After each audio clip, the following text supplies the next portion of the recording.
یہ لوگ مجھ سے لوگ کہنے لگے نیاز کیا ہوتی ہے؟ میں نے کہا یہ مروت کا طریقہ ہوتا ہے جس کے قریب سے تم نہیں گزرے۔ کہنے لگا کیا مطلب؟ میں نے کہا دیکھ بھائی، اگر کوئی کسی کے پاس آ جائے نا تو بندہ کم سے کم کہتا ہے یار چائے تو پی کر جاؤ، ٹھیک ہے چائے تو پی، یہ کھانا کیوں بنا دیا؟ میں نے کہا یہ اخلاقیات ہے، یہ گھر کیوں بناتے ہیں؟ میں نے کہا ولیوں کا ذکر جائز ہے، کہنے لگا جائز ہے، لیکن کھانا کیوں بناتے ہو؟ ابے میں نے کہا کہ لوگ اگر دروازے پر بھی آ جائے تو خاندانی انسان کا بچہ چائے پلائے بغیر نہیں چھوڑتا، یہ ولیوں کا دربار ہے، تو 2 گھنٹہ بیٹھا ہے تو تجھے کھانا کھلائے بغیر کیسے چھوڑ دے؟ نہیں وہ تو ٹھیک ہے مولانا، وہ تو ٹھیک ہے، لیکن اس کو 11ویں غوث پاک کا نام کیوں لیتے ہو؟ غوث پاک کی نسبت کیوں لیتے ہو؟ میں نے کہا یار وہ قربانی میں تو نے 6 بکرے لائے تھے۔ ہاں لے آیا تھا۔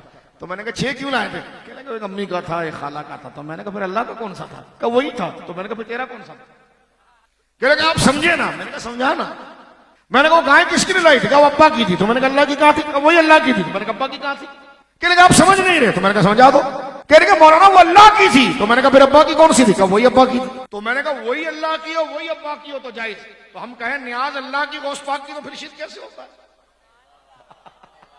کہنے لگا آپ سمجھتے کیوں نہیں؟ تو میں نے کہا تو سمجھا نا۔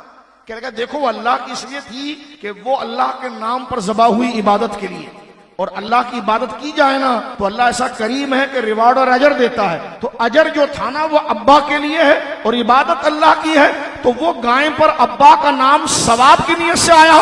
تو میں نے کہا 11ویں پر بھی تو غوث اعظم کا نام ثواب کے لیے آیا۔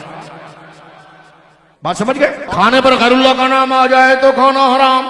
میں نے کہا بیوی پر آ جائے اور فتویٰ دے رہے جو چیز غیر اللہ کے نام پر مانگی جائے وہ حرام، جو چیز غیر اللہ کے علاوہ کسی کے نام پر پکاری جائے۔ تو میں نے کہا شناختی کارڈ بناتے ہوئے وہ وہاں پر کھانے میں اپنا نام کیوں لکھتا ہے؟ کہنے کہ نہیں وہ تو تعارف کے لیے ہے نا۔ تو میں نے کہا یہ بھی تعارف کے لیے۔ میں نے کہا بکرے پر تو نے اللہ اپنے باپ کا نام کیوں لیا، اپنا نام کیوں لیا؟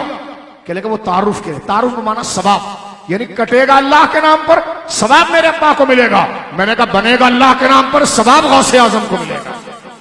وما اہل بہ لغیر اللہ۔ میں نے کہا کیا ترجمہ ہے؟ کہنے کہ ہر وہ چیز حرام جو غیر خدا کے نام پر پکاری جائے۔ میں نے کہا جس صورت میں آئی اس صورت کا نام ہی بقرہ ہے۔ میں نے کہا جس صورت میں آئی اس صورت کا نام ہی غیر اللہ کے نام پر۔ میں نے کہا کس مسجد کے امام ہے؟ کہنے لگا مکی۔ میں نے کہا مکی کا نام بھی اللہ کا نام ہے؟ کہنے لگا نہیں۔ میں نے کہا تیری مسجد بھی غیر اللہ کے نام ہے۔ کس جماعت سے آئے؟ فلانی۔ میں نے کہا فلانی تو اللہ کا نام نہیں ہے تو تیری جماعت ہے۔ تو میں نے کہا بچا کیا تو ہماری 11ویں کو گرانے آیا تو ہر طریقے سے وہ ہو گیا۔ تو 11ویں شریف کی نسبت جو ہے یہ ثواب کی نسبت بنے گا، بنا اللہ کے نام۔ جانور کس کے نام پر ذبح کیا پیر صاحب نے؟ اللہ کے نام پر۔ عبادت کس کی تھی؟ اللہ کی تھی۔ تو غوث پاک کا نام اس پر کیسے آیا؟ ایسے ہی آیا جیسے تیرے بچے کے ولیمے کا نام اس کے ولیمے پر آیا تھا، تیرے بچے کا نام اس کے عقیقے کے اوپر آیا تھا۔ کس کا عقیقہ ہے؟ میرا جو بچہ ہے نا عبداللہ کا عقیقہ ہے۔ تو میں نے کہا بے تو خدا کہ لیکن نہیں وہ کٹا تو اللہ کے نام پر ہے، لیکن حفاظت اور تعارف اور ثواب میرے بیٹے کی ہے۔ تو میں نے کہا وہ جانور بھی کٹا اللہ کے نام پر ہے، ثواب اور اجر کی نسبت غریب نواز کی ہے، چھٹی شریف کی ہے اور 11ویں شریف۔ بولو نا سبحان اللہ۔